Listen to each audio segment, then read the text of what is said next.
ဒီနေ့ဒီချေတို့အတူတူလေးလာကြမယ့်သင်ခန်းစာက percentage increase and decrease ရာခိုင်နှုန်းတွေတိုးမယ်ရာခိုင်နှုန်းတွေလျှော့မယ်ဒီအကြောင်းအရာနဲ့ပတ်သက်ပြီးတော့ဒီနေ့လေးလာကြပါမယ်ဒီနေ့သင်ခန်းစာမစခင်မှာဒီပုဒ်စာလေးကို10စက္ကန့်အတွင်းဖြည့်ကြည့်ပါတကယ်လို့10စက္ကန့်အတွင်းအဖြေထွက်တဲ့အဖြေမှန်နေဆိုရင်ဒီနေ့သင်ခန်းစာကိုဆက်ကြည့်စရာမလိုပါဘူးတကယ်လို့အဖြေမထွက်ဘူးဆိုရင်တော့ဒီနေ့သင်ခန်းစာကိုလေ့လာဖို့လိုပါတယ်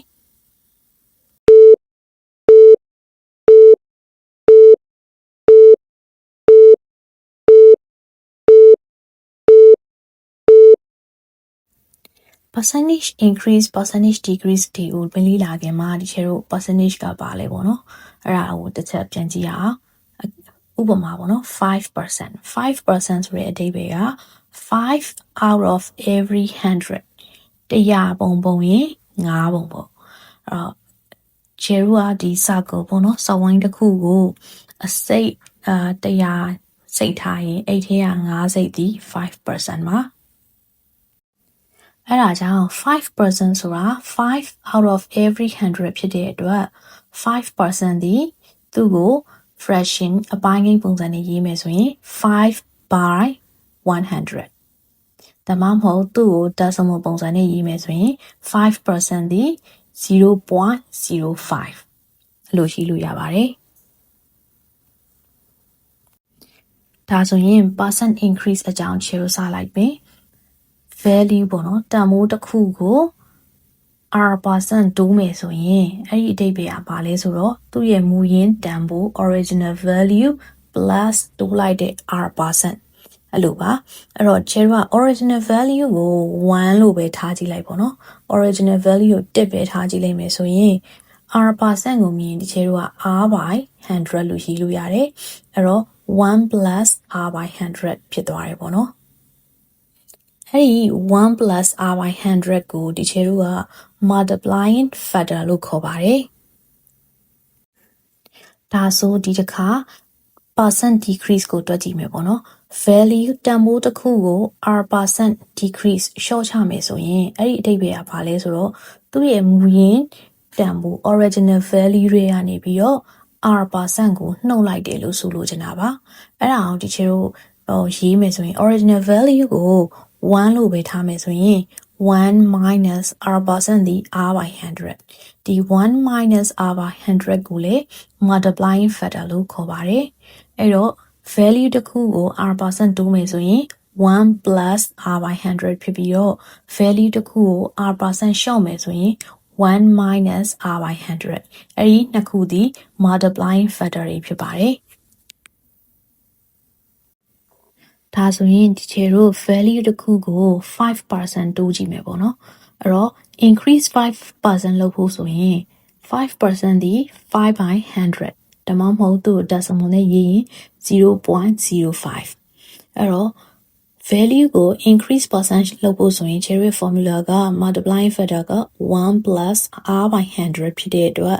1 plus ဒီနေရာမှာ 0.05အဲ့တော့1နဲ့ 0.05 plus ပေါင်းလိုက်တဲ့အချိန်မှာ1.05အဲ့ဒီ1.05ဒီချေတို့ရဲ့ multiplying factor ဖြစ်ပါတယ်နောက်တစ်ခု value တစ်ခုကို 5% လျှော့မယ်ပေါ့နော်လျှော့မယ်ဆိုရင်5% ဒီ 0.05အဲ့တော့ formula က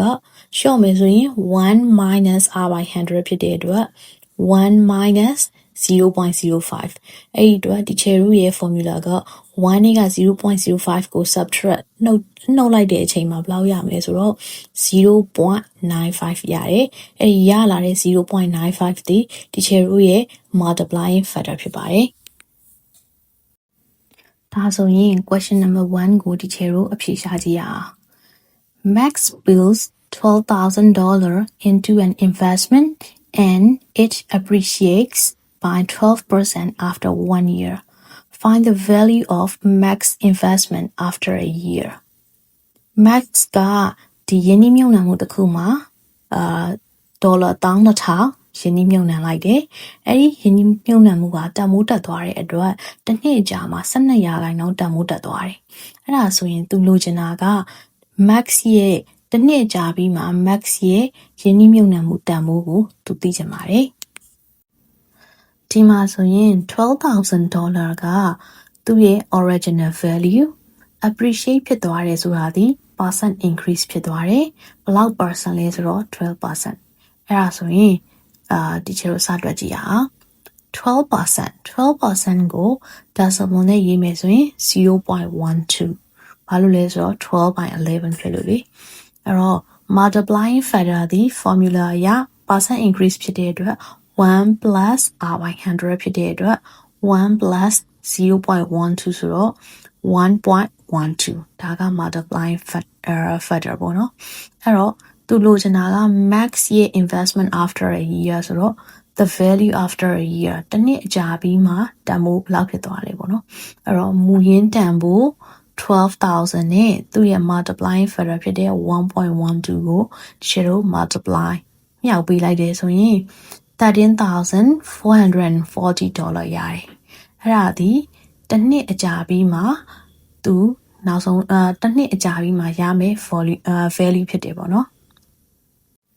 ဒီတစ်ခါ question number 2ကိုတွက်ကြည့်အောင်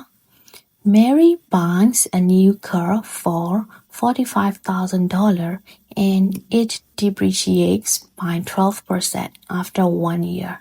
Find the value of Mary's car after a year. အဲ့တော့ Mary ကကားအသစ်တစ်စီးကို$4,000ဝင်နေဝယ်ခဲ့တယ်ပြီးတော့အဲ့ဒီကားက depreciate ဈေးနှုန်းကျသွားတယ်ဘယ်လောက်ကျသွားလဲဆိုတော့တစ်နှစ်ကို 12% နှုန်းနဲ့ကျသွားတယ်အဲ့ဒါဆိုရင် find the value of Mary's car after a year Mary ရဲ့ကားတန်ဖိုးတစ်နှစ်ကြာပြီးမှ Mary's ရဲ့ကားတန်ဖိုးကိုရှာခိုင်းတယ်ဒီပုံစံမှာဆိုရင်$45,000 ဆိုတာသူ့ရဲ့ original value ဖြစ်တယ် depreciate ဖြစ်တဲ့အတွက်တန်ဖိုးကျသွားတယ် decrease ဖြစ်သွားတယ်ပေါ့နော် percent decrease ပုံစံဖြစ်တယ်ဘယ်လောက် percent လဲဆိုတော့ 12% အဲ့ဒါဆိုစတွက်ကြည့်ရအောင် 12% ဆိုရင်ခြေတို့က 0.12 ဆိုပြီးရေးတယ်ဘာလို့လဲဆိုတော့12 by 100မို့လို့အဲ့တော့ multiplying factor ဆိုရင်သူ့ရဲ့ formula က1 minus r by 100ဖြစ်တဲ့အတွက်1 minus 0.12အဲ့တော့1နဲ့0.12ကို subtract နှုတ်မယ်ဆိုရင်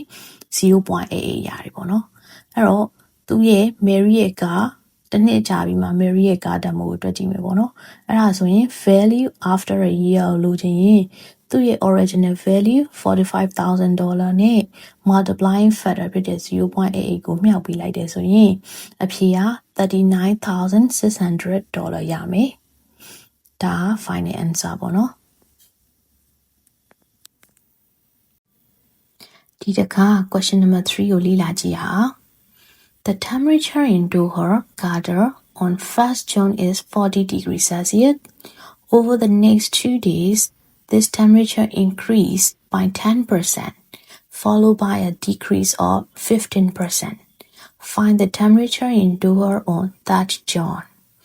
အဲ့တော့ Qatar နိုင်ငံ Doha မှာ June 1ရက်နေ့တုန်းကအပူချိန်က40 degrees Celsius ရှိတယ်။နောက်နေ့ရက်အတွင်းမှာဆိုရင်ပထမ 10% အပူချိန်တက်သွားတယ်ပြီးတော့ 15% အပူချိန်ပြန်ကျသွားတယ်အဲ့ဒါဆိုရင် June 3ရက်နေ့မှာရှိမဲ့ Doha မြို့ရဲ့အပူချိန်ကိုသူကရှာခိုင်းတယ်ဒီပုံစံမှာဆိုရင်40 degrees Celsius ကသူ့ရဲ့ original value ဖြစ်တယ်ပထမ 10% တက်တယ်ဒုတိယ 15% လျော့သွားတယ် okay အဲ့ဒါဆိုစတွက်ကြည့်ရအောင်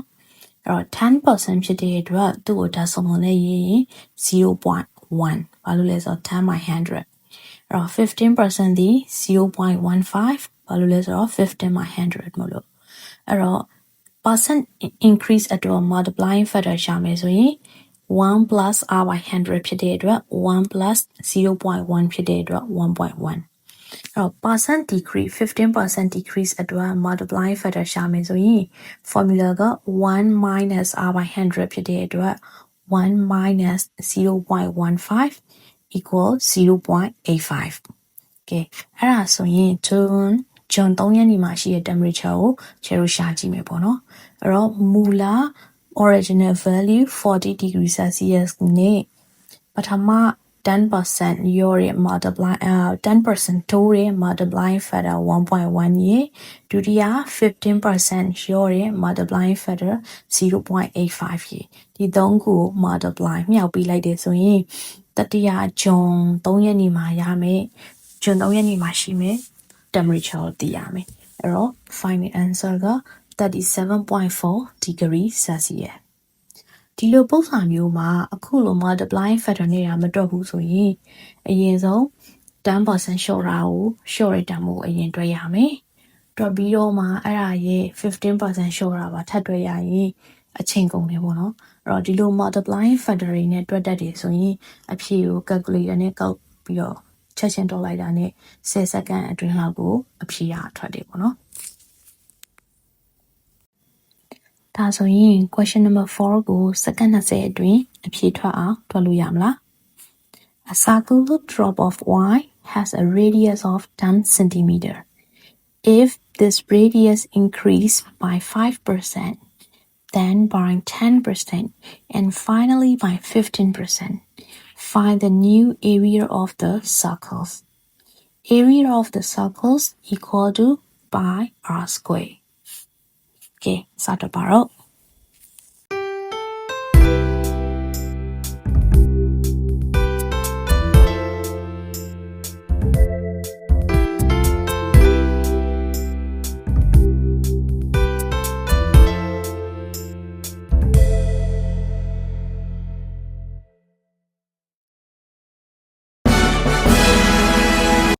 A ဖြေမှန်ကတော့အနည်းဆုံးယူမယ်ဆိုရင်554 cm square ပါ